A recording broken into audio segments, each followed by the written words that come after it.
Today, I want to talk about purpose. But I'm not here to give you the standard commencement about finding your purpose. We're millennials. We try to do that instinctively.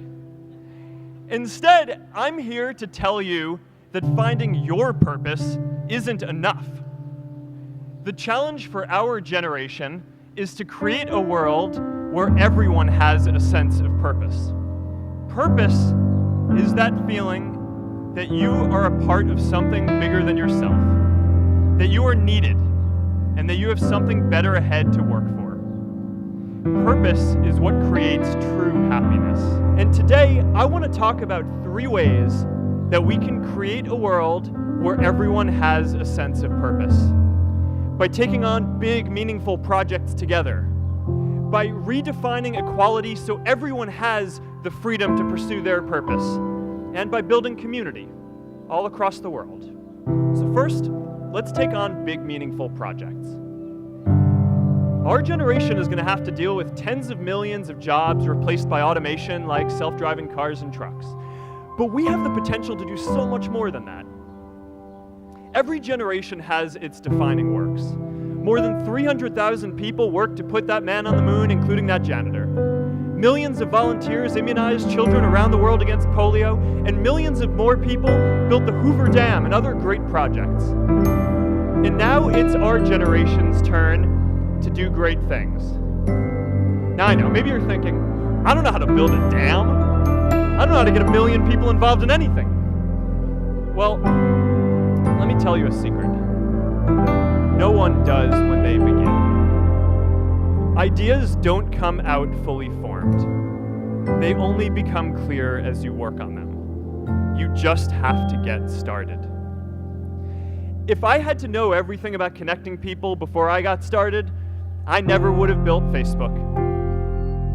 Movies and pop culture just get this all wrong. The idea of a single eureka moment is a dangerous lie. It makes us feel inadequate because we feel like we haven't had ours yet. And it prevents people with seeds of good ideas from ever getting started in the first place. It's really good to be idealistic, but be prepared to be misunderstood. Anyone working on a big vision is going to get called crazy, even if you end up right. Anyone taking on a complex problem is going to get blamed for not fully understanding it, even though it's impossible to know everything up front.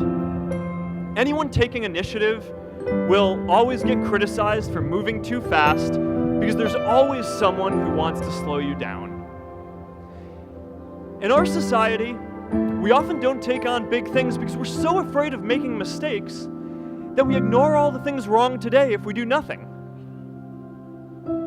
The reality is, anything we do today is going to have some issues in the future. But that can't stop us from getting started. So what are we waiting for? It is time for our generation-defining great works. How about stopping climate change before we destroy the planet and getting millions of people involved, manufacturing and installing solar panels? How about curing all diseases and getting people involved by asking volunteers to share their health data, track their health data, and share their genomes? You know, today, our society spends more than 50 times as much treating people who are sick as we invest in finding cures so people don't get sick in the first place. It makes no sense. We can fix this. How about modernizing democracy so everyone can vote online? And how about personalizing education so everyone can learn? These achievements are all within our reach. Let's do them all in a way that gives everyone in our society a role.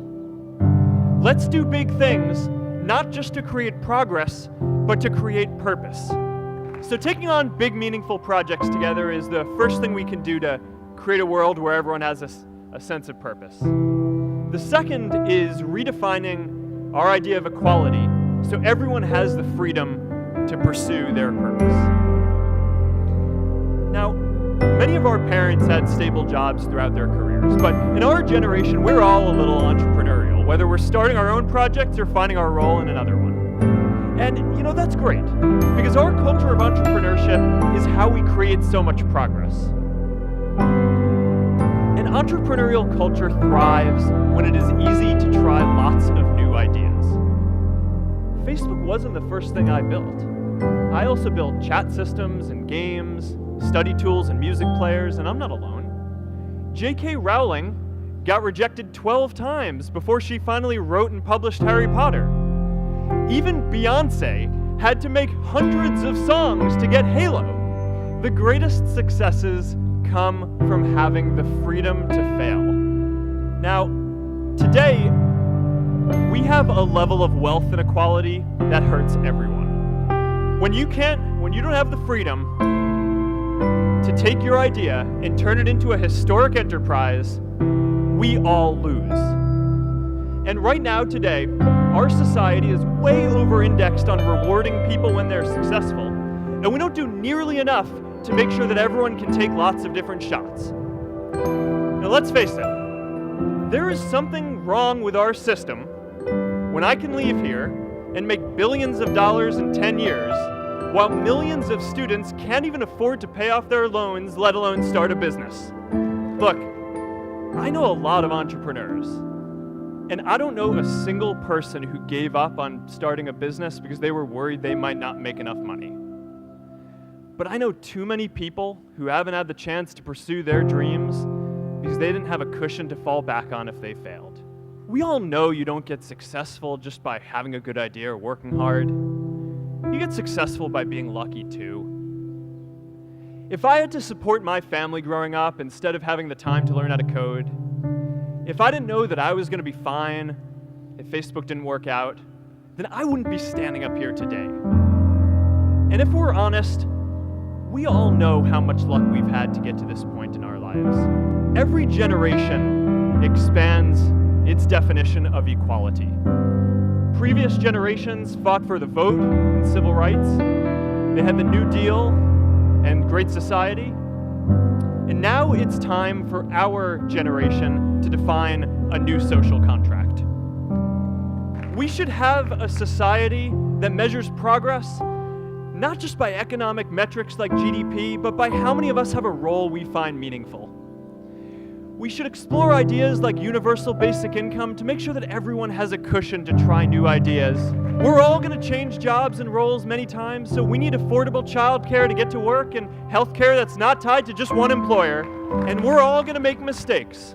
So we need a society that's less focused on locking us up and stigmatizing us when we do. And as our technology keeps on evolving, we need a society that is more focused on providing continuous education through our lives. And yes, giving everyone the freedom to pursue purpose isn't going to be free. People like me should pay for it. And a lot of you are going to do really well, and you should too. But it's not just about giving money. You can also give time. And I promise you, if you just take an hour or two a week, that's all it takes to give someone a hand and help them reach their potential. Let's give everyone the freedom to pursue purpose, not just because it's the right thing to do, but because when more people can turn their dreams into something great, we are all better for it. Purpose doesn't only come from work. The third way we can create a sense of purpose for everyone is by building community. And in our generation, when we say purpose for everyone, we mean everyone in the world. See, we have grown up connected. In a recent survey of millennials around the world, asking what most defines our identity, the most popular answer wasn't nationality, ethnicity, or religion. It was citizen of the world. That's a big deal.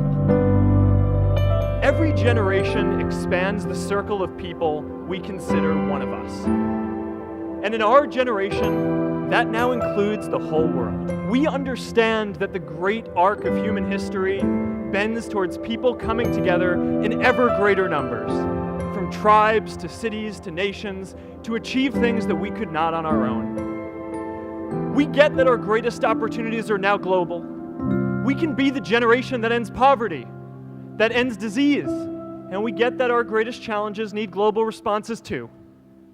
No country can fight climate change alone or prevent pandemics. Progress now requires coming together not just as cities or nations, but also as a global community. But we live in an unstable time.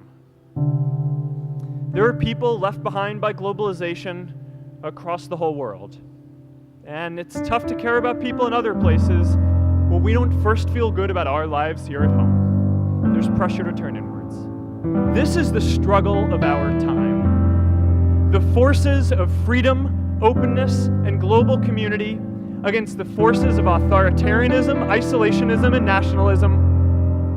Forces for the flow of knowledge, trade, and immigration against those who would slow them down. This is not a battle of nations. It is a battle of ideas. There are people in every country for more global connection, and there are good people against it. And this isn't going to be decided at the UN either.